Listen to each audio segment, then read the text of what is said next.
আম্মা কি হয়েছে আপনার? বাবা তুই আমারে বাঁচা, এই জগৎ সংসার খুবই খারাপ। কিন্তু আম্মা এই ঝড় বৃষ্টির ভিতরে আমি আপনাকে কেমনে বাঁচাবো? হালার বুত, আকাশ তো একবারে করকরা ক্লিয়ার। কেজিএফ এর ভিডিও বানাইতাছি, কেজিএফ এর স্ক্রিপ্টের লগে মিলাই করতে হইব না? ও আমাকে এতই অভাব যে বাজারে এত ব্র্যান্ডের গেঞ্জি থাকতে আমি স্যান্ডো গেঞ্জি পরি। আর তোমার যে রোগ, এই রোগের চিকিৎসা আমি কেমনে করাবো? রাখ, এর উপায় আছে। এই নে 2 টাকা, একটা নাপা এক্সট্রা নিয়ে আয়, সব অসুখের সমাধান। কিন্তু আম্মা না পা এক্সট্রার দাম তো এখন 2.5 টাকা। আজকে মাত্র 8 আনার লিগা ক্যান্সারের মতো একটা রোগে আমার এই সমাজে মরতে হইলো। একটা নাপা এক্সট্রা খাইলেই তো ক্যান্সার ভালো হয়ে যাইতো। তাই তুই আমারে কথা দে, তোর অনেক বড় লোক হইতে হইব, তোর কোটিপতি হইতে হইব। আমার কোটিপতি হইতে হলে আমার কি করতে হইব?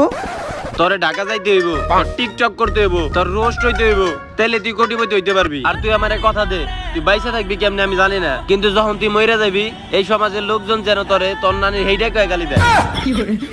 কিন্তু আম্মা আপনার প্যান্টে যে পকেট ছিল এটা তো আমার আগে কোন নাই।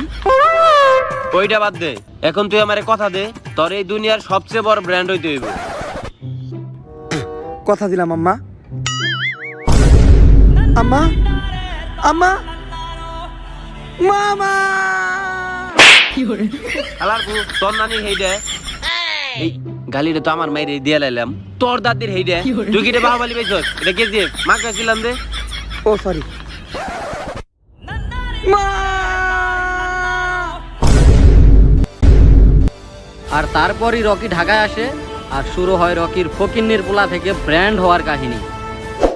বস, দিন দিন তো পুলিশের অত্যাচার বাইরে যাইতেছে, ওই পাশ থেকে তো আমাদের মাল এই পাশে আইতে দিতেছে না। এই পুলিশের যন্ত্রণা থাকা পারলাম না, দিন দিন অত্যাচার বাইরে চলতেছে, অগরে কিছু একটা করতে হইব। এই আমাকে কোন একটা পোলা বান্ধে যায় ওরা শেষ করে দিতে যা। কিন্তু বস, আমাকে ওই জায়গায় তো সবগুলা কচি কচি পোলাপান, ওরা কি পারবো পুলিশেরটা মারতে? সরি সরি, মানে পুলিশে মারতে।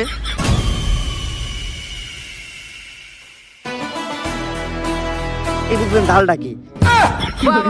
মাশাআল্লাহ মাশাআল্লাহ, লাজবাব লাজবাব। আলার পু বস, ওইতেই পারবো পুলিশেরটা মারতে, মানে পুলিশে মারতে। এই তাহলে তুই যা, যা পুলিশে মারে আয়।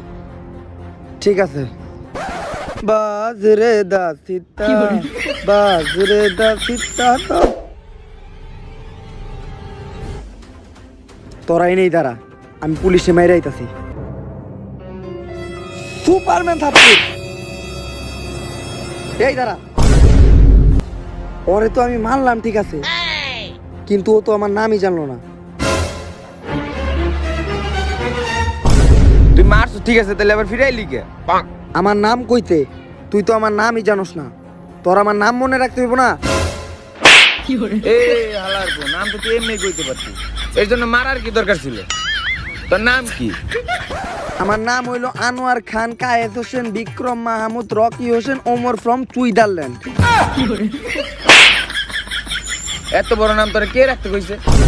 এত বড় নাম আমার পক্ষে মুখস্থ করা সম্ভব না। তুই আমার লগে চিপায় তোরা আমার নামটা আলগোস্ত বলে দিতেছিস, তোর সারা জীবন মনে থাকবে। না ভাই, ভাই আমার ধরে দেন ভাই, আমার ছোট্ট একটা মন ভাই, আমার মন নিয়ে তিনি মিলে গেলে। পুলিশে বলে ওরা অনেক ছেঁচা দিছে, তা চোখে মুখে কানে কোনে কোনো জায়গায় তো রক্তমুক্ত কিছু নাই। বস, পুলিশ তোরে নাকে মুখে মারে নাই। আমি জানতাম যে তুই এই কাজটা করতে পারবি না, কিন্তু তারপরে তুই এই পুলিশে মারতে গেছিস কেন? যদি তুমি চোরেরটা মারো তাহলে তোমারে পুলিশ খুঁজবে, যদি তুমি পুলিশেরটা মারো তাহলে তোমারে ডন খুঁজবে, আর যদি তুমি ডনেরটাই মেরে দাও তাহলে তোমারে কে খুঁজবে আমি জানি না। আসলে তুই চাস কি? মুনিয়া। কিরে ও মুনিয়া কইলো কে? বস, ও মনে হয় ডায়লগ ভুলে গেছে। একটা ডায়লগ মারলাম, মুনি আমার এক্সের নাম। ব্র্যান্ড ও ব্র্যান্ড পরিমণি দিন 2021। বস, রকির তো মেরে ঝুলাই দিছি। Happy birthday to you. হালার পুত, এনকার ভিতরে আজকে কারোর জন্মদিন না। কিন্তু ফেসবুকে তো দেওয়া আছে আজকে তোর জন্মদিন। এই যে আমার কাছে নোটিফিকেশন আইছে। ওইটা তো আমার ফেক আইডি। ও আচ্ছা, তোরা এই মাহেশমাতি সাম্রাজ্য ছেড়ে চলে যা। হালার পোত, এটা বাহুবলী না, এটা কেজিএফ। বারবার বুইলা তাই তোরা এই ঢাকা ছেড়ে চলে যা। কেন ঢাকা কি তোর বাপের নাকি? না রে, তোর বাপের, আর তোর বাপ আমার আঙ্কেল লাগে। আমরা যদি এই ঢাকা না ছেড়ে যাই তাহলে তুই কি করবি? তোগো সব কয়টা রে গুইনা গুইনা দরজা বন্ধ কইরা ফ্লোরে ফেলায় পিছন মেরা দিম, তোরা পাবলিকের সামনে মুখ দেখাইতে পারবি না। আমরা আছি না 4 জন, তোরা রাত 12টার থেকে বাইন্দা রাখছে, একবার নিচে যায় দেখ।